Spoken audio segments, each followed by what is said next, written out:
আজ স্বামী বিবেকানন্দের 164তম জন্মবার্ষিকী উপলক্ষে বিজেপি যুব মোর্চার তরফ থেকে বিবেক যাত্রার আয়োজন করা হয়েছে। সিমলা স্ট্রিটে স্বামীজির মূর্তিতে মাল্যদান করে বিশেষ শ্রদ্ধার্ঘ্য অর্পণ করেন বিরোধী দলনেতা শুভেন্দু অধিকারী, কেন্দ্রীয় প্রতিমন্ত্রী সুকান্ত মজুমদার সহ একাধিক বিজেপি নেতৃত্বরা। হেদুয়া থেকে মিছিল করে সিমলা স্ট্রিটে পৌঁছন শুভেন্দু অধিকারী। পাশাপাশি তৃণমূল কংগ্রেসের তরফ থেকেও মন্ত্রী শশী পাজা সহ অন্যান্য নেতৃত্বরা স্বামীজির মূর্তিতে মাল্যদান করে শ্রদ্ধা জ্ঞাপন করেন। এটাই হচ্ছে আমাদের কাছে সব থেকে দুঃখের, যে বিবেকানন্দের মাটি যে মাটি ছিল সেই মাটি এখন ফাইল চোরদের মাটিতে পরিণত হয়েছে, কয়লা পাচারকারীদের মাটিতে পরিণত হয়েছে এবং গরু পাচারকারীদের মাটিতে পরিণত হয়েছে। দেখুন, আজকে প্রশ্ন জাগে, আজকে বিবেকানন্দ জন্মায় না কেন? বিবেকানন্দ কেন আসে না? কেন আসেন না? কোনো ঘরে এরকম প্রতিভা জন্ম নেয় না?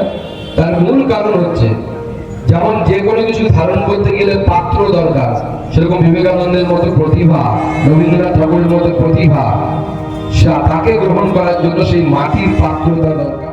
আমরা ভোর থেকে 5:30 থেকে মঙ্গল আরতির মধ্য দিয়ে শুভ সূচনা করেছি। বেদিক মন্ত্র পাঠ হয়েছে, কিছু সঙ্গীতের অনুষ্ঠান হয়েছে, প্রার্থনা ইত্যাদি হয়েছে। স্বামীজিকে কিছু অফারিং দেওয়া হয়েছে, ব্রেকফাস্ট ইত্যাদি। আর আমরা 9টায় শোভাযাত্রা শুরু করব।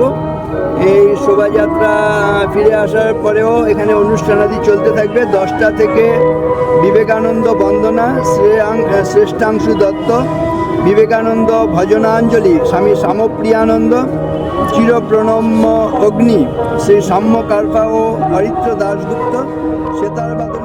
আমাদের ভিডিও ভালো লাগলে লাইক ও শেয়ার করুন, কমেন্ট সেকশনে আপনাদের মতামত জানান। আরও ভিডিও পেতে আমাদের চ্যানেলটিকে সাবস্ক্রাইব করুন এবং প্রতি মুহূর্তে খবরের আপডেট পেতে প্রেস করুন বেল আইকন।